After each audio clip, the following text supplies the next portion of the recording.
সুপ্রিয় দর্শক, সবাইকে স্বাগত জানাচ্ছি আওয়ার ডেমোক্রেসি অনুষ্ঠানে। আমি হাবিব রহমান আছি আপনাদের সাথে। আমি অনুষ্ঠানটি সরাসরি সম্প্রচারিত হচ্ছে নিউ ইয়র্ক স্টুডিও থেকে। আজ বেশ কয়েকটি বিষয় আলোচনা থাকবে। একটি হচ্ছে যে আইনগত ঝামেলা শুরু হয়েছে জন্মসূত্রে নাগরিকত্ব নিয়ে। প্রেসিডেন্ট ট্রাম্প বলেছেন যে আনডকুমেন্টেড যারা আছেন, অর্থাৎ যারা কাগজপত্রবিহীন, তাদের ছেলে মেয়ে এখানে আমেরিকার ভিতরে জন্ম হলেও তারা নাগরিকত্ব পাবেন না।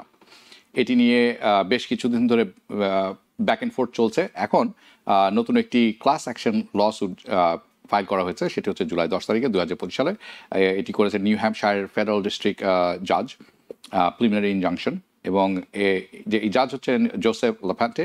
ইনি বাই দ্য ওয়ে ইনি জর্জ বুশের অ্যাপয়েন্টেড ফেডারেল জাজ।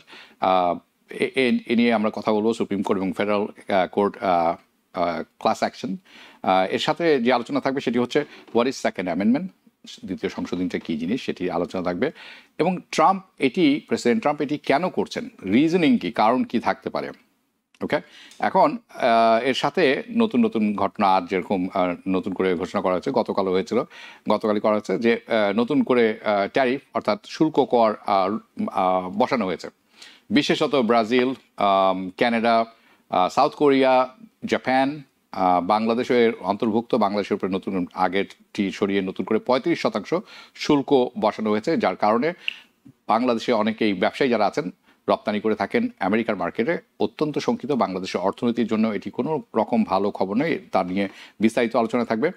ব্রিক্স কান্ট্রি তাদের সম্মেলন হয়ে গেল ব্রাজিলে, যেখানে পুতিন এবং শি জিনপিং যাননি, কিন্তু মোদি ছিলেন সেখানে কি হলো এ নিয়েও বড় আলোচনার প্রয়োজন। কারণ প্রেসিডেন্ট ট্রাম্প বলছেন যে তারা চান না ব্রিক্সের মতো একটি সংগঠন দাঁড়াক। তার কারণ হচ্ছে তারা চান না ডলারের কাছাকাছি মানের কোনো কারেন্সি বা মাধ্যম থাকুক বিশ্ববাজারে, তাতে ডলারের প্রভাব কমে আসবে। এবং আমেরিকা যে স্যাংশন দেন যে ফাইন্যান্সিয়াল সিস্টেমের মাধ্যমে, সেটি তারা করতে অপারগ হবেন, কাজে এটি করতে দেওয়া হবে না। এবং প্রেসিডেন্ট ট্রাম্প সরাসরি বলেছেন যে এটি আসলে আমেরিকার অর্থনীতির এবং প্রভাবের সাথে একটি সরাসরি চ্যালেঞ্জের মতো, সেই ব্যাপারটি আলোচনা থাকবে। নিউ ইয়র্কের মেয়রাল রেস, জেনারেল ইলেকশন হতে যাচ্ছে নভেম্বরে প্রথম সপ্তাহে। এবং এ নিয়ে ব্যাপক আলোচনা হচ্ছে। নিউ ইয়র্ক সিটির মেয়র নিয়ে আলোচনায় জড়িয়ে পড়েছেন রিপাবলিকান, ডেমোক্রেটরা ইন্টারনালি। ইভেন প্রেসিডেন্ট ট্রাম্পও এটির সাথে জড়িত। বড় বড় রিপাবলিকানরা একেবারে পছন্দ করছেন না একজন মুসলিম নিউ ইয়র্কের মেয়র হবেন। নিউ ইয়র্ক টাইমসের সম্প্রতি একটি রিপোর্টে বাংলাদেশি ভোটারদের ব্যাপক প্রশংসা করা হয়েছে এবং বলা হয়েছে মামদানির জয়ের পিছনে তাদের একটি বড় ভূমিকা আছে। সেটি বাংলাদেশি ভোটিং ব্লক যারা আছে সেটি যেটা তারা খুব খুশি হবেন এবং খুশি হওয়ারই কথা, অর্থাৎ we have something to say in general election, যেটি আমাদের সম্ভাবনা কোথায় আছে সেটি নিয়ে আলোচনা করব। এই সমস্ত আলোচনার জন্য আজ আমার সাথে যোগ দিচ্ছেন হাসান ফেরদৌস, সাংবাদিক, গবেষক এবং লেখক। স্বাগত জানাচ্ছি আপনাকে। আমাদের সাথে আরও যুক্ত হচ্ছেন নাকিবুর রহমান, উনি প্রফেসর অফ ইকোনমিক্স, উনি ইউনিভার্সিটি অফ নর্থ ক্যারোলাইনা থেকে, উনি আমাদের সাথে নর্থ ক্যারোলাইনা থেকেই যোগ দিচ্ছেন। স্বাগত জানাচ্ছি আপনাকেও। আপনারা দুজনেই বুঝে গেছেন আজকের আলোচনা কেমন হবে, কি হতে পারে বিষয়বস্তু। আমি প্রথমেই হাসান ফেরদৌস আপনার কাছ থেকে শুরু করব। এই আমাদেরকে একটু বুঝিয়ে বলুন, এই যে জন্মসূত্রে নাগরিকত্বের ব্যাপারটি, যে পর্যালোচনা, ব্যাপক প্রতি আক্রমণ হচ্ছে, এ নিয়ে সংবিধানের যে ধারা আছে সে নিয়ে অনেকে কথা বলছেন। কিন্তু আমরা আসলে একটু করে যদি বলতেন, কারণ কিছুদিন আগে আমরা শুনেছি যে আপনি ফেডারেল কোর্টের ইনজাংশন নেশন ওয়াইড হতে পারবে না, এই ব্যাপারে সুপ্রিম কোর্ট রায় দিয়েছে প্রেসিডেন্ট ট্রাম্প বা হোয়াইট হাউস অ্যাডমিনিস্ট্রেশনের পক্ষে। একটি মাত্র ব্যতিক্রম ছিল, সেটি হচ্ছে আনলেস যদি এটি ফেডারেল ক্লাস অ্যাকশন লসুট না হয়ে থাকে। এখন আমরা সেটি দেখলাম, নিউ হ্যাম্পশায়ারের ফেডারেল ডিস্ট্রিক্ট জাজ সেটি ইস্যু করেছেন। তারা বলছেন যে এই যে প্রেসিডেন্ট ট্রাম্প বা হোয়াইট হাউসের যে নীতি, এটা হচ্ছে হাইলি কোয়েশ্চেনেবল কনস্টিটিউশনালি, অর্থাৎ সাংবিধানিকভাবে এটি খুবই প্রশ্নবোধক একটি ব্যাপার। এবং আরও বলেছেন যে কনস্টিটিউশন ইজ ইররেপারেবলি হার্ম। এই দুটি আমি ব্যাখ্যা শুনবো আপনার কাছে। এর সাথে আমাদের যদি আপনি বলতে পারেন এবং আপনার যুক্তিতে, আপনার পর্যালোচনায় প্রেসিডেন্ট ট্রাম্পে এসব করার অন্যতম কারণ কি? What is his reasoning? ধন্যবাদ হাবিব ভাই, সবাইকে শুভেচ্ছা। নাকি ভাই, দেখে ভালো লাগছে। প্রথমে বলি যে প্রেসিডেন্ট ট্রাম্প ক্ষমতা আসার পরপরই ফেব্রুয়ারি মাসে, যদি মনে পড়ে, একটি নির্বাহী আদেশে জানিয়েছিলেন যে 14th অ্যামেন্ডমেন্ট অনুসারে যেই জন্মসূত্রে নাগরিকত্ব পাওয়ার অধিকার আছে তা তিনি রদ করছেন। মানে আপনি আমেরিকায় জন্মালেন বলেই আপনার বাচ্চা, আপনি আমেরিকায় আছেন, আপনার শিশু আমেরিকা হলো বলে অটোমেটিক্যালি আপনি আমেরিকার সিটিজেন হবেন, এই যে নিয়মটা চালু ছিল সেই নিয়ম তিনি রদ করলেন। একটু ইতিহাসটা বলি আমরা। এই যে এটাকে বলে 14th অ্যামেন্ডমেন্ট, মার্কিন শাসনতন্ত্রের 14তম সংশোধনী। এটা গৃহীত হয় 1868-এ, ঠিক সিভিল ওয়ারের পর পরে। আপনারা জানেন সিভিল ওয়ারে কি হয়েছে। সিভিল ওয়ারের সময় মূলত কালো মানুষদের অধিকার প্রথমবারের মধ্যে স্বীকৃত হলো। তার কারণ কালো মানুষরাই, আফ্রিকান আমেরিকানরা, যাদেরকে আমেরিকান শাসনতন্ত্রে মানুষ বলে স্বীকৃতি দেওয়া হয়নি, 2/5 হিউম্যান বিং বলা হয়েছে, তাদের রক্তে, তাদের শ্রমে, তাদের অবদানে আসলে সিভিল ওয়ার আমরা দেখলাম জিতলো ফেডারেল সরকার। আমেরিকা বলে যা বুঝি আজকে আমরা, সেই ফেডারেল গভর্নমেন্টটা জিতলো কনফেডারেসির বিরুদ্ধে। যারা কনফেডারেশন করার চেষ্টা, কনফেডারেসি মানে স্ল্যাভ হোল্ডারদের যেই দলটা ছিল, তারা পরাস্ত হলো। মূলত এদের, এই কালো মানুষদের অবদানে তারই একটা স্বীকৃতি হলো এই 14th অ্যামেন্ডমেন্ট, যে হ্যাঁ তোমাদের ছেলেমেয়েরা, তোমরা এবং তোমার ছেলেমেয়েরা এদেশের নাগরিকত্ব পাবে। সেই তখন থেকেই যারাই এদেশে এসেছে এবং যাদের শিশু সন্তান এদেশে জন্মগ্রহণ করেছে, তারাই মার্কিন নাগরিকত্ব পেয়েছে। এটা আমেরিকার একটা প্রধান বৈশিষ্ট্য, যে আমেরিকা অনেক, আমি বারবার বলি, যেটা বলি, আমেরিকা ওয়েলকামিং। আমেরিকান ওয়েলকামিং এর চরিত্রের একটা প্রকাশ হচ্ছে এই যে তারা জন্মগ্রহণ করা মাত্রই আপনি এদেশে নাগরিকত্ব পাচ্ছেন। এই অধিকারটাকে অ্যাবিউজ করা হয়। পৃথিবীর কয়েকটি দেশ, 4-5টি দেশে কিন্তু এই অধিকারটা আছে। আমি এই মুহূর্তে নাম বলতে পারছি না, কিন্তু কয়েকটি দেশে এই অধিকারটা আছে যে জন্মালেই আপনি নাগরিকত্ব পাবেন। কিন্তু এই অধিকারটা অ্যাবিউজও করা হয়। অ্যাবিউজ কিরকম? এটা বলা হয় ট্যুরিজম সিটিজেনশিপ। আপনি বাংলাদেশ থেকে আপনার প্রেগনেন্ট স্ত্রীকে নিয়ে এলেন, 3 সপ্তাহ বাকিতে তার শিশু জন্মগ্রহণের, আমেরিকায় তার শিশু সন্তান জন্ম হলো, আপনি ফিরে গেলেন, কিন্তু আপনার সন্তানটি আমেরিকান হলো। এটা এক ধরনের অ্যাবিউজ, আমি মানি, আমি বলতে বাধ্য যে এটা এক ধরনের অ্যাবিউজ। আপনি অ্যাডভান্টেজ দিচ্ছেন আমেরিকার এই সুবিধার, এবং এ নিয়ে আমেরিকার সাদা লোকদের মধ্যে, আমেরিকার মানুষের মধ্যে, আমাদের মধ্যেও এক ধরনের ক্ষোভ আছে। এই দেশটা যে সবার হয়ে যায় কোন রকমের নিয়ম কানুন ছাড়া, এটা এক ধরনের জঙ্গলে পরিণত হতে পারে। It can become a jungle. কারণ এর সঙ্গে আসতে পারে একজন টেরোরিস্ট, আসতে পারে একজন এইডস ভয়ানক রোগে অসুস্থ মানুষ আসতে পারে, যে আপনার দেশের জন্য, নিরাপত্তার জন্য হুমকি হতে পারে। এই তত্ত্ব দাঁড় করানো হয়েছে, কিন্তু আইনটা ছিল, শাসনতন্ত্রে আইন আছে যে আপনি এই দেশে জন্মগ্রহণ করলে আপনার নাগরিকত্ব কনফার্মড। প্রেসিডেন্ট ট্রাম্প সেটা রদ করলেন তার নির্বাহী আদেশের মাধ্যমে। চ্যালেঞ্জ করা হলো, চ্যালেঞ্জ করে এটা পৌঁছলো আলটিমেটলি সুপ্রিম কোর্টে। সুপ্রিম কোর্ট কি করলো? তারা 14th অ্যামেন্ডমেন্ট কথাটা নিয়ে কোন রকমের অ্যাড্রেস করলো না। তারা বললো যে আদালতে চ্যালেঞ্জ করা হয়েছে, সে আদালতের এখতিয়ার নেই এই বিষয়ে রায় দেবার। কিন্তু যদি ইস্যুটা, নাগরিকত্ব ইস্যুটা অনেক লোকের নিয়ে হয়, ক্লাস অ্যাকশন হয়, অনেক লোক নিয়ে জড়ো হয়, সেক্ষেত্রে তোমাদের জুরিসডিকশন আছে। তুমি একটা কেস নিয়ে করেছো, সে একটা কেস নিয়ে করার অধিকার তোমার নেই। নির্বাহী এক্সিকিউটিভের অধিকার অনেক বেশি, ফলে তোমার এই অধিকার রদ করা হলো। এই নির্দেশের ভিত্তিতে আমরা দেখলাম American civil liberties union, ACLU, মামলা করলো, ক্লাস অ্যাকশন, অনেক রাজ্যের লোকদের নিয়ে মামলা করলো। মামলাটা হলো নিউ হ্যাম্পশায়ার। আপনি বললেন নিউ হ্যাম্পশায়ারের যে জাজ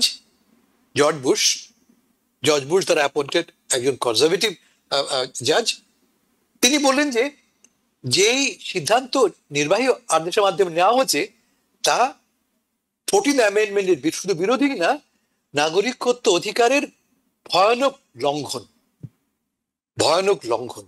সুপ্রিম কোর্ট নিয়ে কোনো মন্তব্য করেনি, ফলে সুপ্রিম কোর্ট নিয়ে কথা বলছি না, আমরা কথা বলছি নির্বাহী আদেশ নিয়ে। তো তিনি তার এই রায়ের মাধ্যমে 7 দিনের জন্য ইন্টারিম পিরিয়ডে অ্যাপিল করা হতে পারে। ট্রাম্প সাহেবের সেই নির্বাহী আদেশকে রদ করলেন, যে ট্রাম্প সাহেবের অ্যাজ প্রেসিডেন্ট তার এক্সিকিউটিভ অর্ডারের সেই ক্ষমতা নেই যে তিনি শাসনতন্ত্রকে রদ করবেন। এখন এরপরে কি হবে? এরপরে হবে যে অবভিয়াসলি এটাকে চ্যালেঞ্জ করা হবে, ট্রাম্প প্রশাসন চ্যালেঞ্জ করবে, এবং যা হয় এখানে এক কোর্ট থেকে আরেক কোর্টে উঠতে আলটিমেটলি সুপ্রিম কোর্টে যাবে, এবং সুপ্রিম কোর্ট উইল ডিসাইড। আমরা কেউ জানি না ডিসাইড কি করবে, কিন্তু আমরা এটা জানি যে এই সুপ্রিম কোর্ট অত্যন্ত কনজারভেটিভ এবং অত্যন্ত প্রো ট্রাম্প, এ পর্যন্ত অন্ততপক্ষে 5টি মামলায় তারা আমরা দেখেছি, বা তার চেয়ে বেশি হতে পারে, গুনলে দেখা যাবে, যারা খোলামেলা ভাবে যে মামলাগুলি বিতর্কিত ট্রাম্প প্রশাসনের পক্ষাবলম্বন করেছে। যেমন গত 3 দিন আগে দেখেছি আমরা, চাকুরি থেকে ঢালাও বাতিল বরখাস্ত করা হচ্ছে, ট্রাম্প প্রশাসনের সে অধিকার আছে বলা হলো। এটা ইন্টারিম, এটা প্রাথমিক, ইট ক্যান বি চ্যালেঞ্জড। কিন্তু টেন্ডেন্সিটা কি, তা হচ্ছে যে ট্রাম্প প্রশাসনের অতি রক্ষণশীল এবং অতি বিতর্কিত বিভিন্ন সিদ্ধান্ত তারা একসেপ্ট করে নিচ্ছে। কিন্তু আমরা দেখতে পাচ্ছি যে যেহেতু কোনো পলিটিক্যাল মুভমেন্ট বা আমেরিকায় নেই যা কিনা ট্রাম্পের এই বাড়াবাড়ি বলবো আমি, বা ট্রাম্পের এই এক্সেসকে চ্যালেঞ্জ করে, একমাত্র ইনস্টিটিউশন যে চ্যালেঞ্জ করছে তা হচ্ছে গিয়ে আদালত। মার্কিন যুক্তরাষ্ট্রের ফেডারেল বিচার ব্যবস্থা চ্যালেঞ্জ করছে। এখন এই প্রশ্নে যে চ্যালেঞ্জ হলো, এটাকে টিকবে আমি জানি না। একটু আগে আমি বললাম যে সুপ্রিম কোর্ট যেহেতু অনেক বেশি কনজারভেটিভ, ইটস কোয়াইট লাইকলি যে সুপ্রিম কোর্ট প্রেসিডেন্টের পক্ষে মতামত দেবে। ফলে এটা হবে আর একটা কেস যেখানে ট্রাম্প প্রশাসন আর একটা ভিক্টরি, আর একটা জয় অর্জন করতে যাচ্ছে। আমি এখানে শেষ করি।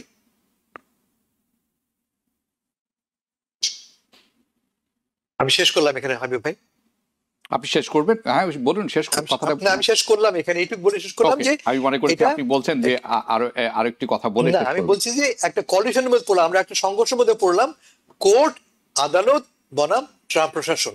যেই সংঘর্ষে আলটিমেটলি আমার মনে হচ্ছে যে আদালত নয়, ট্রাম্প অ্যাডমিনিস্ট্রেশনই জয়লাভ করবে, অ্যাটলিস্ট অন দিস ইস্যু। ওকে, নাকিবুর রহমান, একই প্রসঙ্গে আপনার কাছে যাব। আমরা জানি যে এই কিছুক্ষণ আগে হাসান ফেরদৌস বলছিলেন যে আপনি যদি সেকেন্ড 14th অ্যামেন্ডমেন্ট অনুসারে আপনি যদি এখানে জন্মগ্রহণ করেন, আপনি এখানকার নাগরিক, আপনি যেই হন না কেন। এটি পক্ষে বিপক্ষে অনেক যুক্তিতর্ক আছে। কিছুক্ষণ আগে আমরা শুনলাম যে অনেকে আছেন এটি রীতিমতো অপব্যবহার করেন এবং সুযোগের সন্ধান নেন, এবং এটি আসলে এখানে যারা শ্বেতাঙ্গ আছেন তারা পছন্দ করেন না, যারা কৃষ্ণাঙ্গ আছে তারাও পছন্দ করেন না, এবং বাংলাদেশি যারা অনেকে আছেন তারাও পছন্দ করেন না। তারা মনে করেন, সবাই যে পছন্দ করেন তারা মনে করেন এটি একটি অন্যায়ভাবে সুযোগ নেওয়ার একটি ব্যাপার, এবং এটা জেনে শুনে ম্যাটেরিয়ালি করা হচ্ছে, এটি একটা কারণ। কিন্তু আমার প্রশ্ন অন্য জায়গায়, এই যে জন্মসূত্রে নাগরিকত্ব দেওয়া হচ্ছে, এর কারণে কিন্তু অনেকে জন্মসূত্রে নাগরিকত্ব পেয়ে থাকেন। এই আমেরিকার একটি constitutional right. America is different from any other countries in the world. আমার কথা হলো, প্রেসিডেন্ট ট্রাম্প তো এটি কংগ্রেসে করতে পারতেন, মিনিং মানে উনি এইটি বিল পাস করাতে পারতেন। সেটি না করে উনি এক্সিকিউটিভ অর্ডারের মাধ্যমে করছেন, যেটি পাল্টে যেতে পারে যে কোনো সময়। আরেকজন প্রেসিডেন্ট সেটি এই অধ্যাদেশ বাতিল করতেই পারেন। সেটি না করে তিনি এই রাস্তায় কেন গেলেন বলে আপনি মনে করেন? খুব সুন্দর প্রশ্ন। প্রথম কথা হলো যে এটা যেহেতু একটা 14th অ্যামেন্ডমেন্ট, এটা কনস্টিটিউশনের অংশ, কনস্টিটিউশন চেঞ্জ করা এটা কিন্তু মানে it would require another amendment which would be almost impossible, যে স্টেট গুলাকে, এখানে স্টেট গুলার একটা ইনভলভমেন্ট থাকে। সো এটা কনস্টিটিউশনালি পার্মানেন্টলি চেঞ্জ করাটা ইম্পসিবল একটা কাজ। এবং ডোনাল্ড ট্রাম্প যে সুযোগটা নিয়েছেন সেটা হলো, খুব সুন্দর করে হাসান ফেরদৌস ভাই বলেছেন, আমি হাসান ফেরদৌস ভাইয়ের সাথে কোনো দ্বিমত নেই। আমি ওই জায়গা থেকেই শুরু করি যে আপনি যেটা বলেছেন যে এই 14th অ্যামেন্ডমেন্টের অনেক ধরনের অ্যাবিউজ হচ্ছে, এবং এটা শুধু যে নন হোয়াইটরা করে তা না, ইউরোপিয়ানদেরও এই কি বলা যায় যে বার্থ ট্যুরিজম, অ্যাঙ্কর বেবি, এই বিষয়টা কিন্তু অনেক আছে ইস্টার্ন ইউরোপে, ইউরোপিয়ান অনেক দেশ থেকে আসে। সো এই ইস্যুটা অ্যাড্রেস করতে হবে। এবং এটার সাথে আরো কয়েকটা বিষয় আছে যে as soon as somebody becomes pregnant, তখন কিন্তু তার জন্য যে women and children যেই বেনিফিট গুলা, because that pregnant baby is going to be a potential US citizen, যার কারণে তার মেডিকেল সমস্ত বিষয়াদি কিন্তু যদি তার সাফিসিয়েন্ট ইনকাম না হয়, সে কিন্তু মেডিকেল এলিজেবল হয়ে যায়।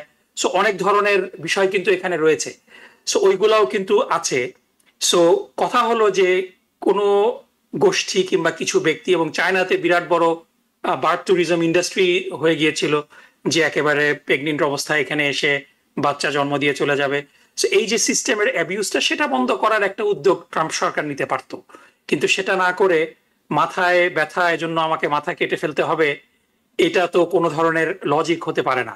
সো ট্রাম্প প্রশাসন যেই লুপ হোলটা ইউজ করছে, সেখানে আমরা যদি 14th অ্যামেন্ডমেন্টটা পড়ি, 14th অ্যামেন্ডমেন্টে একটা এক্সেপশন আছে যে যারা বার্থ এখানে জন্মগ্রহণ করবেন আমেরিকাতে, তারা ডিউ প্রসেস ফলো করে সেই স্টেটের নাগরিক হবেন। এটার একটা এক্সেপশন আছে। সেই এক্সেপশনটা লিগাল এক্সপার্টরা বলেন যে ডিপ্লোমেটদের সন্তানরা, যেহেতু ডিপ্লোমেটরা তাদের ডিপ্লোম্যাটিক ডিউটির জন্য আমেরিকাতে আছেন, ডিপ্লোমেটদের সন্তানদের জন্য একটা এক্সেপশন আছে। ট্রাম্প প্রশাসন ওই এক্সেপশনটাকে এক্সপ্যান্ড করতে চাচ্ছে কাদের জন্য? যারা তার ট্রাম্পের ডেফিনেশন অনুযায়ী যারা ইলিগাল ইমিগ্রেন্ট। এখন ইলিগাল ইমিগ্রেন্ট, লিগাল ইমিগ্রেন্ট এটাও একটা খুব গ্রে এরিয়া, যে যারা একেবারেই ওভারস্টে করে আছে, কোনো কাগজপত্র নাই, তারা ডেফিনেটলি মানে খুব মানে আমরা তাদেরকে ইলিগাল এলিয়েন বলে দিতে পারি। কিন্তু অন দ্য আদার হ্যান্ড যারা লিগাল ভিসাতে আছে, পড়াশোনা করছে, কিংবা in between green card pending অবস্থায় আছে, তাদের স্ট্যাটাসটা কি হবে? সো এই জিনিসগুলো একটা বড় গ্রে এরিয়া তৈরি করে দেয়। এবং ডোনাল্ড ট্রাম্প প্রশাসন ওই সুযোগটাই নিচ্ছে যে এই এক্সেপশনটাকে তারা তাদের মতো করে ডিফাইন করছে যে parents have to be US citizen, otherwise children can not be US citizen. এটাই হলো এই এক্সিকিউটিভ অর্ডারের মূল বক্তব্য। সো এখানে যে প্রথম লসুটটা হাসান ফেরদৌস ভাই খুব সুন্দর করে বলেছিলেন যে ওইখানে বিষয়টা ছিল, বিতর্কের বিষয়টা ছিল যে ইন্ডিভিজুয়াল ব্যক্তি মামলা করতে পারে, এটার কারণে পুরা এক্সিকিউটিভ অর্ডারটাকে বন্ধ করে দেওয়া যাবে না। কিন্তু সমস্যা হলো যে লিগাল প্রসেসটা যে এক্সপেন্সিভ, একটা দরিদ্র ব্যক্তি যার সন্তান এখানে হয়েছে, তাকে যদি ডিউ প্রসেস থেকে ডিপ্রাইভ করা হয়, তাহলে সে এই লিগাল এক্সপেন্সেসটা বেয়ার করে সে মামলা চালাইতে পারবে না। সো এই কারণে those people were put at a disadvantage। কিন্তু ওই মামলাতে রায়ে ক্লাস অ্যাকশন লসুটের ব্যাপারে কিন্তু একটা এক্সেপশন দেওয়া হয়েছিল। আমরা আজকে দেখলাম নিউ হ্যাম্পশায়ারে সেই ক্লাস অ্যাকশন লসুটটা হলো। সো একইভাবে এটার এগেনস্টে অ্যাপিল করা হবে, এবং যেহেতু এই কোর্ট একটা কনজারভেটিভ কোর্ট এবং ট্রাম্প অ্যাপয়েন্টি রয়েছে 3 জন, সুতরাং আমরা যুক্তিতর্ক দেখে খুব বেশি আশাবাদী হওয়ার কিছু নেই। বাট দ্য থিং ইজ, যেহেতু এটা কনস্টিটিউশনের সাথে রিলেটেড, 14th অ্যামেন্ডমেন্টের একটা ভায়োলেশন, যদি মিড টার্ম ইলেকশনে রিপাবলিকান পার্টি মেজরিটিটা হারায়, তখন we might see some resolution এই এক্সিকিউটিভ অর্ডারের এগেনস্টে। সো এটাই আমি বলতে চাই যে এখন পর্যন্ত সুপ্রিম কোর্টের কাছ থেকে আমরা খুব পজিটিভ কিছু এক্সপেক্ট করি না। বাট যদি মিড টার্ম ইলেকশনে কোনো পরিবর্তন হয়, তাহলে পরে this executive order might find some challenge from House. আমি ট্যাড করে ভাই যেটা বলতে ভুলে গেছে, সুপ্রিম কোর্টের যে রুলিংটা, তার লক্ষ্য কিন্তু এই ইন্ডিভিজুয়াল জাজ নয়। সমস্যা হচ্ছে যে ট্রাম্প প্রশাসন লক্ষ্য করছে যে বিভিন্ন লোয়ার লেভেলের আদালত নেশন ওয়াইড ইনজেকশন জারি করছে। ধরা যাক নিউ হ্যাম্পশায়ারের জাজ, তিনি যে সিদ্ধান্ত নিচ্ছেন, সেই সিদ্ধান্ত শুধু নিউ হ্যাম্পশায়ারে না, সারা আমেরিকার জন্য প্রযোজ্য, নেশন ওয়াইড এটা হচ্ছে। তার মানে কি দাঁড়াচ্ছে যে একটা, যেটা বলছে রিপাবলিকানরা, একটা আনইলেক্টেড জাজ, তার ক্ষমতা প্রেসিডেন্টের চেয়েও বেশি, এমনকি সুপ্রিম কোর্টের চেয়ে বেশি। এটা হতে পারে না, এই আর্গুমেন্টটা তারা দিচ্ছে। and it may have some validity, at least Republican conservative মহলে এর ভ্যালিডিটি আছে। আরেকটা কথা বলি আমি, যে আমি তোকে বললাম যে পৃথিবীর অনেক দেশে এই আইন আছে। আমি জাস্ট এক্সাম্পল দিয়ে বলি, আমি কানাডাতে আছে, মেক্সিকোতে আছে, ব্রাজিলে আছে, আর্জেন্টিনা আছে, চিলেতে আছে, Peru, Uruguay, mostly north and south American কান্ট্রিগুলিতে। কিন্তু এশিয়ান কান্ট্রি বা আফ্রিকান কান্ট্রি কিন্তু বার্থ সিটিজেনশিপ বলে কিছু নেই। ইন্ডিয়াতে ছিল আনকন্ডিশনাল একটা ব্যাপার ছিল, সেটা কিন্তু 24 সালে তারা বন্ধ করে দিয়েছে। আমরা দেখতে পাচ্ছি যে আমেরিকার দেখা দেখি অনেক দেশেই এই, যেমন আয়ারল্যান্ডে আগে আইন করা হয়েছে, যে আইন করে এই বার্থ সিটিজেনশিপ বন্ধ করে দেওয়া হয়েছে। ফলে ট্রাম্প সাহেবের ফুট স্টেপ ফলো করে দেখতে পাচ্ছি আমরা যে অনেক দেশেই বা কোনো দেশে এই অটোমেটিক সিটিজেনশিপ ব্যবস্থাটা বন্ধ করে দেওয়া হচ্ছে। ইটস এ গ্লোবাল ট্রেন্ড বলে আমার কাছে মনে হচ্ছে। হ্যাঁ, আপনাদের দুজনের কথা শুনে আমার কাছে একটা জিনিস আমি অনুমান করে নিচ্ছি, ভুল হলে বলবেন, যে আসলে এটির সপক্ষের লোকই বেশি এই মুহূর্তে, এবং এটি একটি গ্লোবাল ট্রেন্ড হয়ে দাঁড়িয়েছে। সমস্যা হচ্ছে এই দেশটি আইনের মাধ্যমে চলে। দর্শক আপনারা যারা দেখছেন একটি জিনিস বুঝতে হবে, এই একই পরিস্থিতি যদি বাংলাদেশ অথবা ইন্ডিয়া অথবা অন্য কোনো দেশে হতো, যিনি রাজা অথবা যিনি প্রেসিডেন্ট অথবা প্রধানমন্ত্রী তার কথাতেই সমস্ত কাজ হয়ে যেত। কিন্তু আমেরিকা আইনে চলে, আইনের মাধ্যমে চলে, এবং আপনাকে আইনের প্রয়োগটি করতে হবে কোর্টের মাধ্যমে। এটি একটি দৃষ্টান্তমূলক ব্যাপার বলে আমি মনে করি, এবং এটি একটি বড় আশার আলো। দিন শেষে কি হবে ভাই, আমি যদি একটা জিনিস অ্যাড করতে ভুলে গিয়েছিলাম, যদি করি। আমরা গতদিন আপনার এখানে আমি আর হাসান ভাই কথা বলছিলাম যে ম্যাডম্যান থিওরি নিয়ে। সো ট্রাম্পের যেই অ্যাপ্রোচটা, সো আমি মনে করি যে এটা আমি বলছিলাম যে এটা শক অ্যান্ড এই এটা যে তিনি এত বেশি মানে ডিসপ্লে শক অ্যান্ড অর যেই কনসেপ্টটা, সেটা হলো যে এত বেশি পাওয়ার ডিসপ্লে করা হবে যে অপোনেন্ট উইল বি অড, মানে তারা তাল হারিয়ে ফেলবে। সো আপনি যদি দেখেন যে এই বার্থরাইট সিটিজেনশিপ, তারপরে আপনার জেফরি এপস্টিনের যে scandal, that's a big thing, নিয়ে তারপরে আপনার হঠাৎ করে আজকে আবার উনি বলে বসলেন যে কানাডার উপরে ট্যারিফ বসাবেন, মানে আজকে বসাচ্ছেন কালকে উঠাচ্ছেন। সো মানে এইরকম তছনছ করে দিচ্ছেন, মানে আপনার সিভিল রাইটস গ্রুপগুলা কয়টা জিনিস কমব্যাট করবে, মানে সো ইটস এ মানে textbook shock and awe method, যার কারণে basically the opponents are paralysed, তারা কিছু করে উঠতে পারছে না যে কোন জিনিসটা ট্যাকেল করবে। Opponents are not paralysed, opponents are too all to respond. আমি ডেমোক্রেটিক পার্টির কথা, শীর্ষস্থানীয় যারা আছেন তাদের কথা বলছি, আপনারা দুজনে জানেন কি বলছি। আসলে আপনি যখন একটা রিয়ালিটি স্টারকে প্রেসিডেন্ট বানিয়ে দেবেন একটা দেশে, তার মাথায় একটাই জিনিস কাজ করতে হয়, সেটা হচ্ছে আমার অডিয়েন্সকে ওয়াও করতে হবে সবসময়। এবং আশ্চর্যের ব্যাপার হচ্ছে ওয়াওটা হচ্ছে প্রতিদিন, প্রতি ঘন্টায়, প্রতি মিনিটে, প্রতি সেকেন্ডে ওয়াও হচ্ছে। এবং এখন আমরা আর মনে হয় কিছুদিন পর আমাদের ওই বোধ শক্তিটাও থাকবে না, যে ওয়াও হওয়ার মতো যে ফ্যাক্টরটা, ওটাও মনে হয় চলে যাবে। হাসান ফেরদৌস মনে কিছু বলছিলেন। আমি একটু ডিফার করি আপনার সাথে। মনে রাখতে হবে যে আমেরিকার 8 কোটি মানুষ ট্রাম্পের পক্ষে ভোট দিয়েছে। ফলে আপনি যেভাবে বলছেন মনে হচ্ছে যে ট্রাম্প একটা উড়ে এসে জুড়ে পড়ছে, তা কিন্তু নয়। ট্রাম্প ভোটে যুদ্ধে জিতে দেশের অর্ধেক মানুষের ভোট পেয়ে, অর্ধেক মানুষের বেশি লোকের ভোট পেয়ে জিতে, ফলে he is a legitimate president. এই নিয়ে কোনো প্রশ্ন আমরা করবো না। 2 নম্বর, আমি কথা শেষ করি, আমি তা হচ্ছে যে এই যে বার্থরাইট সিটিজেনশিপ নিয়ে যে তর্কটা, নতুন আজকের তর্ক নয়, কিন্তু আপনি যদি কনজারভেটিভ মিডিয়াকে ফলো করে থাকেন বা কনজারভেটিভ জুরিসপ্রুডেন্স এক্সপার্টদের কথা পড়ে থাকেন, অনেক দিন থেকে তারা এই কথা বলে আসছে। তার কারণ বিশ্বজুড়ে immigration has become a major crisis issue. সব দেশে, ইউরোপের, এখন দেখবেন আপনি ফ্রান্সে বলেন, ইংল্যান্ডে বলেন, যে কারণে ব্রেক্সিট ঘটলো, ব্রাজিল, বেলজিয়ামে বলেন, অস্ট্রিয়া, ইভেন নেদারল্যান্ডসে লোকে ক্ষমতায় আসছে শুধুমাত্র ইমিগ্রেশন ইস্যুটাকে করে, যে আমরা আমাদের দরজা বন্ধ করে দেবো, কাউকে আসতে দেবো না। কারণটা কি? আমার দেশের অর্থনীতি, আমার দেশের সংস্কৃতি, আমার দেশের রিলিজিয়ন পলিউটেড হয়ে পড়ছে। So we have to stop the unbridled immigration, বন্ধ করবো আমরা। এবং এটা কিন্তু একটা প্রবল, আপনি একটু আগে বলছেন ইভেন বাংলাদেশ সাপোর্ট করে, ফলে এটা ঠিক আমরা কয়েকজন উদারনৈতিক ব্যক্তি পক্ষে বলতে পারি আমরা, কিন্তু আমেরিকায় মেইন স্ট্রিম রাজনীতিবিদরাও কিন্তু মনে করে যে হ্যাঁ, এই অবাধ, এই আনব্রাইডেলড আগমন বন্ধ করতে হবে। এবং এই ট্রাম্প সাহেব সেইটাকেই ফলো করছেন, এবং তিনি আরো জনপ্রিয় হচ্ছেন এই সূত্র ব্যবহার করে। তার একটাই মাত্র প্লাস পয়েন্ট, তা হচ্ছে immigration, and he is making full use of his potentials. Okay, প্রথমত আমি কখনোই বলিনি যে ট্রাম্প আনএলেক্টেড অথবা মানুষের ভোটে জয়ী হননি, এটি প্রমাণাতীত, এটি আমরা সবাই জানি। দ্বিতীয় কথা হচ্ছে যে এই ট্রেন্ডটি চালু হয়েছে ইমিগ্রেশন বন্ধ করে দেয়, এটা লক্ষণীয় ব্যাপার। এবং আরেকটি ব্যাপার হচ্ছে, আপনাদের দুজনের কথা শুনেই মনে হলো যে এই বেশিরভাগ মানুষ যেটি মনে করেন যে এটি আসলে একটা বিহিত হওয়া উচিত, আপনারা তার সাথে একমত। আমার এটি অনুভূতি। আর তৃতীয় কথা হচ্ছে, আমেরিকা বা ইউরোপিয়ান দেশগুলি এখন যে চরম ইমিগ্রেশন বিরোধী অবস্থানে গেছে, তার কারণ তারা নিজেরাই দায়ী। আপনি যখন অন্য মানুষের বাসা তছনছ করে দিয়ে চলে আসবেন, সেখানে থাকার উপায় থাকবে না, ওই লোকগুলো তো যাওয়ার জায়গা লাগবে। তারা কোথায় যাবে?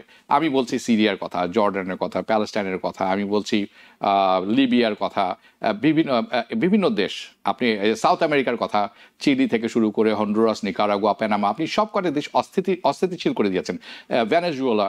তো এরা যাবে কোথায়? সো এটি অনেক বড় আলোচনার ব্যাপার, আরেকদিন করব। এটির জন্য তারা নিজেরাই দায়ী। আপনি অন্যর বাসা তছনছ করে বলতে পারেন না যে তুমি খোলা আকাশের নিচে থাকো, উই ডোন্ট কেয়ার। আবার আপনি মানবতার প্রতীক হয়ে দাঁড়িয়েছেন যে we are the country of humanity and the Beacon of light, দুটো তো একসাথে হতে পারে না। এনিওয়ে, আমি একটু আলোচনার প্রসঙ্গটা পরিবর্তন করব। আমি যাব ট্যারিফে। নাকিবুর রহমান, আপনাকে দিয়ে শুরু করি তাহলে ট্যারিফের ব্যাপারটি। আপনি অর্থনীতির প্রফেসর। দুটি জিনিস লক্ষণীয়, একটি হচ্ছে ট্যারিফ হচ্ছে অনেকটা বাংলাদেশে একসময় এই ইলেকট্রিসিটির অবস্থা এরকম ছিল, এই আছে এই নেই, কখন যে থাকবে কখন থাকবে না আপনি কিন্তু বলতে পারছেন না। হাসান ওয়েদাস, ইউ আর লাফিং but I know it's true, right? হ্যাঁ, আমরা তো সবাই জানি এটি। তো ট্রাম্পের ট্যারিফের অবস্থাটাও সেরকম, মানে সকালে একটি হচ্ছে, দুদিন পরে একটি হচ্ছে, বিকালে আরেকটি হচ্ছে, তারপরে রাত 12টার সময় আরেকটি মিটিংয়ের পর আরেক রকম হচ্ছে। এখন দুটি গুরুত্বপূর্ণ ব্যাপার, ব্রিক্সের সম্মেলন শেষ হয়ে গেল ব্রাজিলে। লক্ষণীয় ব্যাপার, শি জিনপিং এবং পুতিন দুজনের কেউ আসেনি, কিন্তু নরেন্দ্র মোদী সেখানে ছিলেন। I don't know what the he was doing, but he was there when Putin and Xi Jinping skip the. এখন ব্রিক্সকে ধরে নেওয়া হচ্ছে আমেরিকার প্রেসিডেন্ট ট্রাম্প এবং আমি মার্কো রুবিওর কথা বলবো, স্টেট সেক্রেটারি। আমি হাসান ফেরদৌসের সাথেও গতকাল রাতে আলাপ করছিলাম এই ব্যাপারটি নিয়ে। তারা বলছেন যে ব্রিক্স হচ্ছে ইচ্ছাকৃতভাবে করা একটি সংগঠন যেটি আমেরিকার স্বার্থের পরিপন্থী এবং আমেরিকার অর্থনীতির হুমকির প্রতি, যার পরবর্তীতে কিছু কয়েক ঘন্টা পরে আমরা শুনলাম প্রেসিডেন্ট ট্রাম্প ব্রাজিলের উপরে নতুন করে 50% শুল্ক বসিয়েছেন। আজকে কিছুক্ষণ আগে, ঘন্টা দুয়েক আগে ব্রাজিলও বলেছে যে আমরাও তোমাদের প্রতি, তুমি যেই শুল্ক বসাবো তার প্রতি শুল্ক বসাবো আমরা। ওকে, স্টেট ডিপার্টমেন্টের একটি লেটার আমার হাতে এসেছে, আমার মনে হয় না প্রডিউসারের কাছে আছে, যদি থাকতো আমি পরবর্তীতে দেখাতাম। সেটিতে বলছে যে যেই পরিমাণ যেই ট্যাক্স আমরা বসাবো তার পাল্টা যদি বসানো হয় কেউ ট্যারিফ, তার তার তার সম পরিমাণ আবার নতুন করে আমরা আরোপ করব। পাগলামি ছাড়া আর কিছু নয়। তো এই যে অবস্থাতে এটা ব্রাজিল উপরে বসানো হলো, ক্যানাডার উপরে বসানো হলো এবং বাংলাদেশের উপরে 35% শুল্ক বসানো হলো। আমি আপনার কাছে শুনতে চাই সেটি হচ্ছে, এই ব্রিক্স কি new world order is challenging US hegemony? What do you think? So প্রথমে আমি বলে নেই যে আমি পার্সোনালি, এটা আমার ব্যক্তিগত মতামত, এটার সাথে অনেকেই হয়তো এগ্রি করবেন, ডিসএগ্রি করতে পারেন। ব্রিক্স একটা খুব লুজলি কানেক্টেড 5টা দেশের ফার্স্ট লেটার নিয়ে, Brazil, Russia, India, China, South Africa, that's what BRICS is. So এই 5টা দেশের মধ্যে ডেফিনেটলি চায়না এবং ইন্ডিয়ার অর্থনীতির ভলিউমটা বড়, কিন্তু পার ক্যাপিটা আমরা যদি দেখি, India is still struggling economy.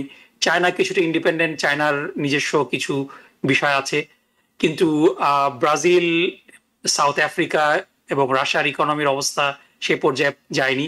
সুতরাং একটা সিঙ্গেল কারেন্সি, এবং এই 5টা দেশের মধ্যে আদর্শিক মিল অনেক জায়গায় রয়েছে, অনেক জায়গায় অমিল রয়েছে।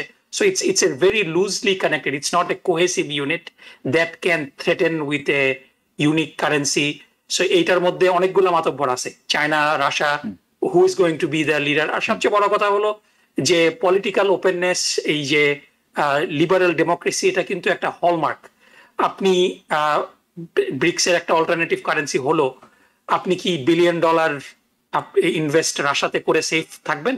আপনি কি চায়নাতে $1 বিলিয়ন ইনভেস্ট করে আপনি সেফ থাকবেন যে চাইনিজ কমিউনিস্ট পার্টি এটাকে কনফিসকেট করবে না? সো এই অ্যাডভান্টেজটা আমেরিকার আছে। সুতরাং এটাকে I don't take BRICS very seriously. Trump threat করছে এগুলো অন্য কারণে। আমরা যদি দেখি যে আজকে সকালে যেটা হলো, যে ট্রাম্প কানাডাকে 35% টেরিফের যে হুমকি দিয়েছেন, এবং তিনি বলছেন যে এটা অগাস্টের 1 তারিখ থেকে তিনি ইমপ্লিমেন্ট করবেন। So we have less than 19 days. এবং অনেকেই বলছে যে যখন আপনারা যদি দেখেন যে any time Trump tweets anything like this, stock market drops significantly.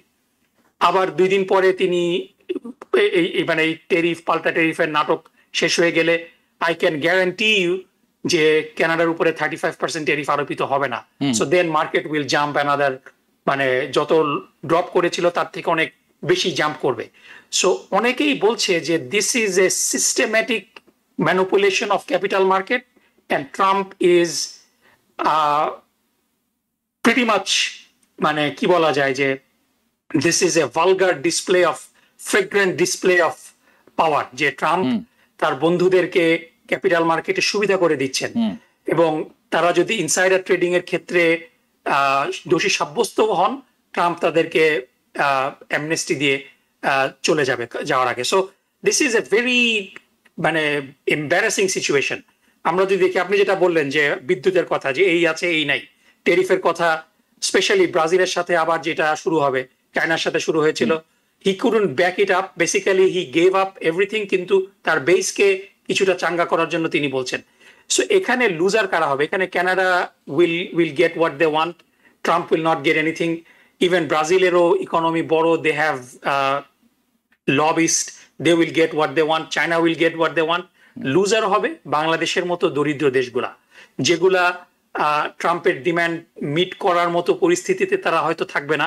তারপরে মানে যেহেতু মানে স্কেডিউল ইজ ফুল, তারা ইম্পর্টেন্ট অ্যাপয়েন্টমেন্ট গুলা পাবে না। এবং বাংলাদেশের ক্ষেত্রে দুর্ভাগ্যজনক আরেকটা বিষয় হলো যে এখানে এগেন আমি খুব লজ্জিত যে আমি এটা বলছি, ডক্টর ইউনূস সাহেব খলিলুর রহমান সাহেবকে খুব বেশি উনার উপরে আস্থা আছে, কি কারণে আমি জানি না, he might be a very brilliant bureaucrat, কিন্তু ট্রেড নেগোসিয়েশনের উনার কোনো পাস্ট এক্সপিরিয়েন্স আছে আমি দেখিনি। আমি উনার কোনো লেখা পড়িনি যেখানে উনার ট্রেডের ব্যাপারে উনার একটা ওপিনিয়ন কিংবা এই ধরনের কোনো কিছু আছে। তিনি অ্যাপয়েন্টেড হয়েছিলেন রোহিঙ্গা বিষয়ক উপদেষ্টা হিসাবে, তারপরে ন্যাশনাল সিকিউরিটি অ্যাডভাইজার করা হলো তাকে। এখন ন্যাশনাল সিকিউরিটির সাথে ট্রেড নেগোসিয়েশনের সম্পর্কটা কি আমি জানি না।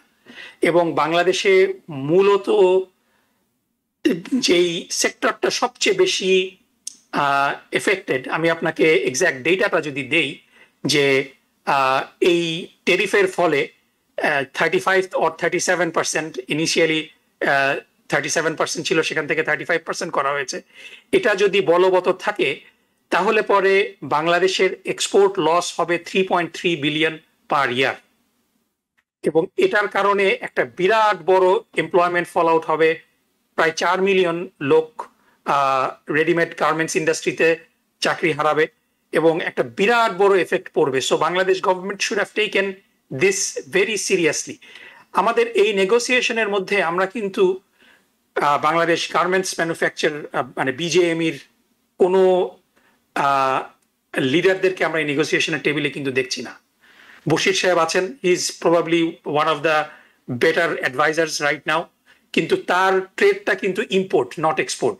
আমরা যদি আকিস গ্রুপের ব্যবসাটা দেখি, তারা কিন্তু মূলত ইম্পোর্ট করে সেটা বাংলাদেশের ডোমেস্টিক মার্কেটে বাজারজাত করেন, and he is really good at that.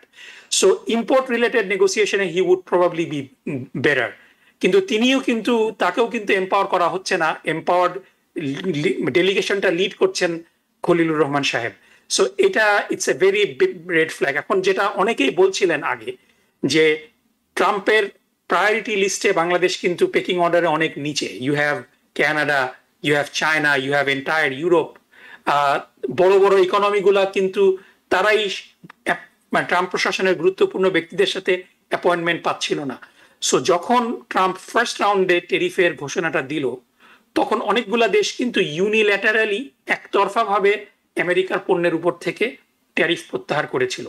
So Bangladesh গভর্নমেন্টের অনেকেই কিন্তু মতামত দিয়েছিল যে ফর এক্সাম্পল আমরা যদি কটন, আমেরিকার কটন খুবই হাই কোয়ালিটির, এবং কটনের উপরে যদি আমরা 0% ট্যারিফ ডিক্লেয়ার করি, এটাতে বরং বাংলাদেশের গার্মেন্টস শিল্প, টেক্সটাইল শিল্প, নিটিং শিল্প সবকিছুই কিন্তু তাদের কস্ট কমে যায় আরো।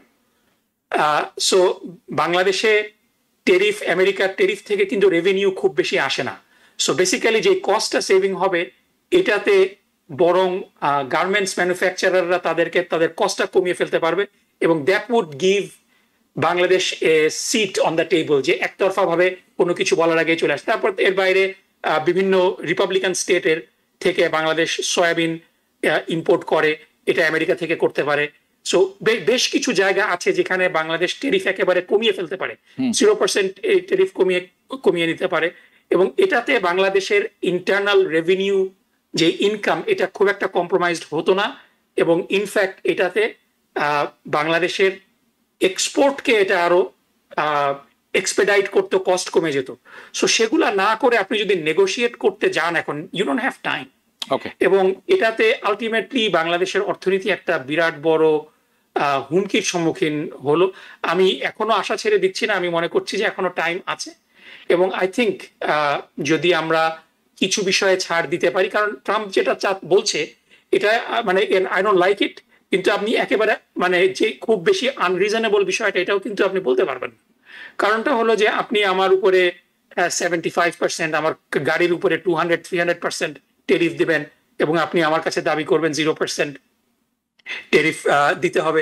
সো মানে ট্রাম্পের as weird, as bad as it sounds, he has some point. So basically we need to explain যে these are the things, এবং কিছু কিছু পণ্যে এটাকে একেবারে ব্ল্যাঙ্কেট 0% টেরিফ দিতে হবে এটা কিন্তু কেউ বলছে না।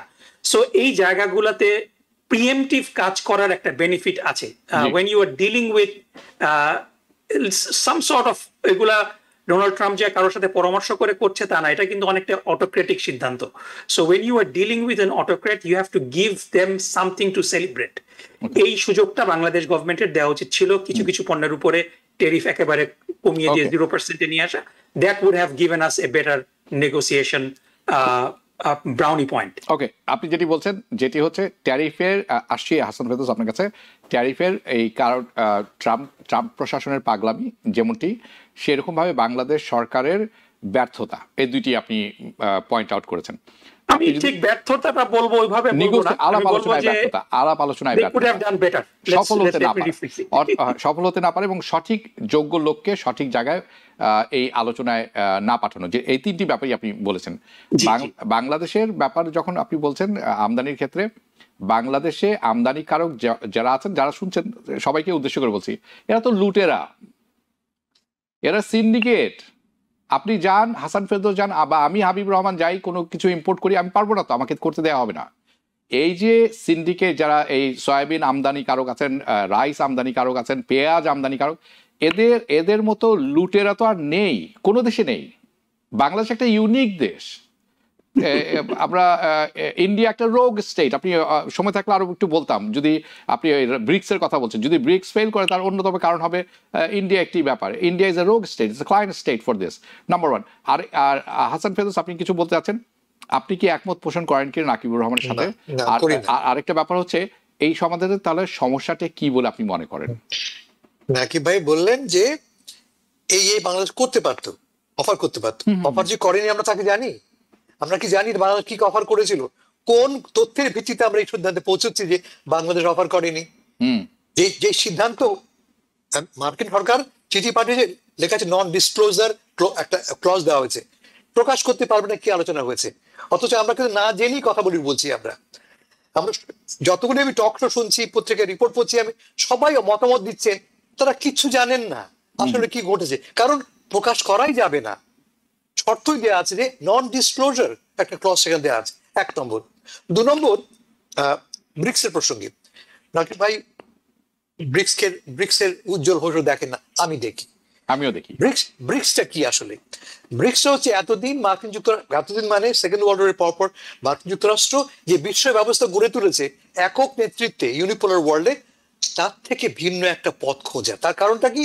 পৃথিবী এখন আর ইউনিপোলার নেই, এখন মাল্টিপোলার সৃষ্টি হয়ে গেছে, স্পেশালি চায়না কেন্দ্রিক। চায়না এখন চ্যালেঞ্জ করছে আমেরিকাকে সর্বক্ষেত্রে, ইনক্লুডিং টেকনোলজি। আগামী 10, 15, 20 বছর বলে চায়না বিশ্বের 1 নম্বর দেশ হবে, এবং চায়না ইতিমধ্যে গোছানো শুরু করেছে তাদের এই পথ চলাটা। কিভাবে? যেমন চায়না চাইছে, আপনি যারা শুরু করেছিলেন, ডলার।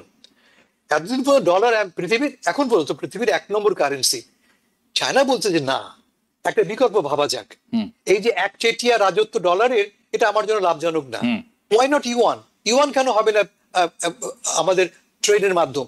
এবং অলরেডি ইউয়ান কিন্তু, চায়না কিন্তু অলরেডি রাশিয়ার সঙ্গে, ইরানের সঙ্গে, নর্থ কোরিয়ার সাথে, ভারতের সাথে ইউয়ান ভিত্তিক বাণিজ্য ব্যবস্থা তার তৈরি করে ফেলেছে।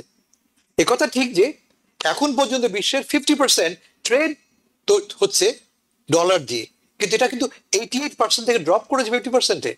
তার মানে ট্রেন্ডটা হচ্ছে যে ক্রমান্বয়ে ডলারের শক্তি কমে আসছে। ট্রাম্প সাহেব কথা কেন বললেন? ট্রাম্প সাহেব তো বোকা নন, তিনি জানেন যে আসলে America is being challenge and dollar is being challenge, ফলে তিনি স্টেকটা রাইজ করছেন। আমার ধারণা যে, এবং এটা আমার ধারণা প্রতিটি সুস্থ মস্তিষ্ক সম্পন্ন লোকই মনে করেন যে দ্য এম্পায়ার ইজ ওভার, যে আমেরিকান এম্পায়ার ছিল সেটা আর নেই, এটা এখন দুর্বল হয়ে, দুর্বলই না, এখন এক পায়ে তারা হাঁটছে। এবং শক্তিটা কি, এই যে বললেন ট্রাম্প সাহেব, তার জোর করে চাপিয়ে দেওয়া।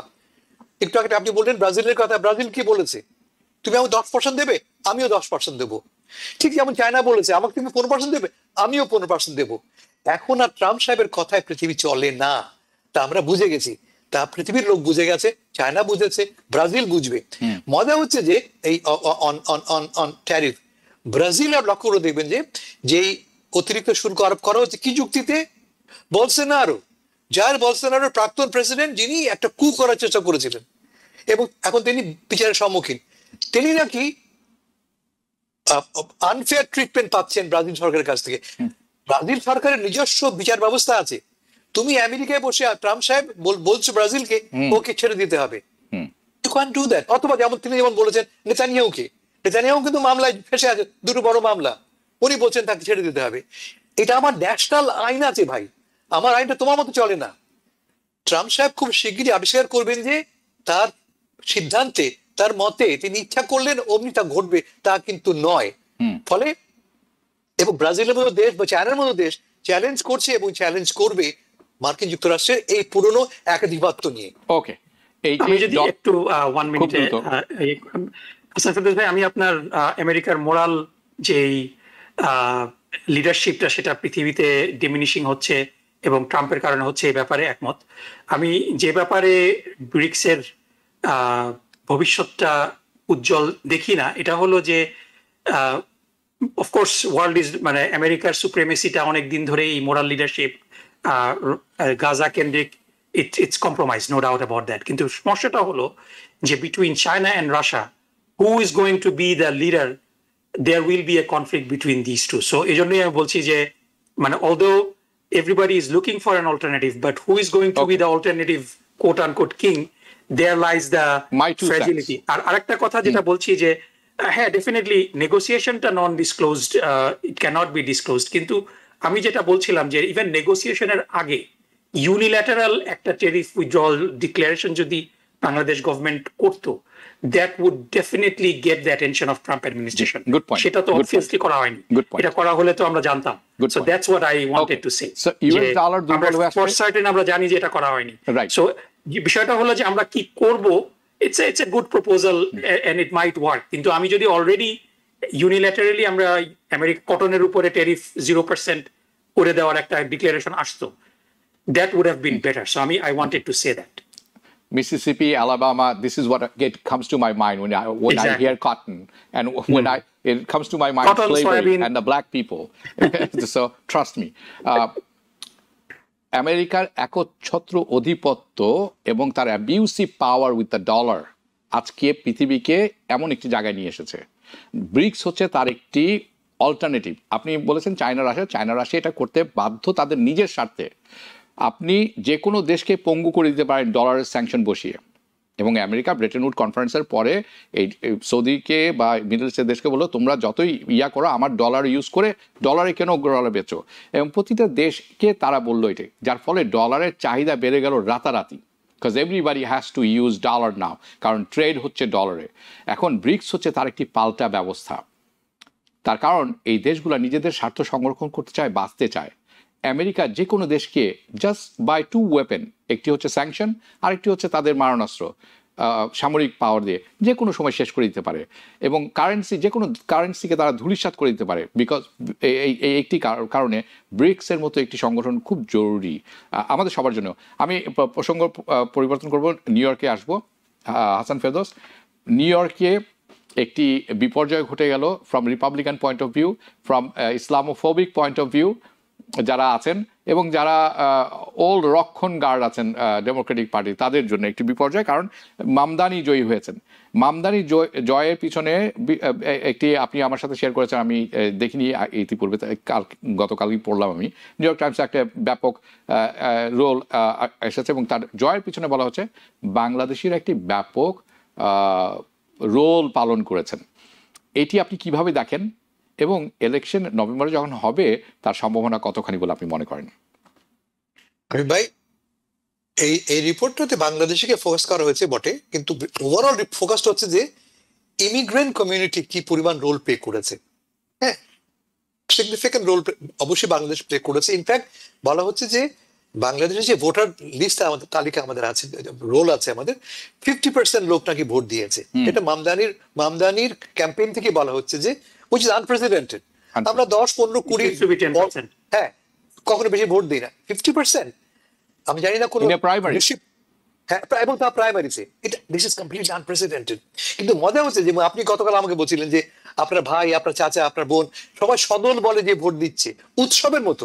আমিও দেখেছি আমার মেয়েরা অন্য জায়গা থেকে এসে আমাকে ধরে নিয়ে গেছে, আমাকে আমার বুকে ভোট দিতে হবে, almost force us to vote. It was a festival like একটা অ্যাটমসফিয়ার। এই স্পিরিটটা কি করে হলো? আমি বলি আপনাকে কি করে হয়েছে। মামদানি প্রতিটি দরজায় নক করে, আমার বাসায় অ্যাটলিস্ট 5 বার এসছে, ভোট তুমি দিচ্ছ তো, মামদানিকে ভোট দিচ্ছ।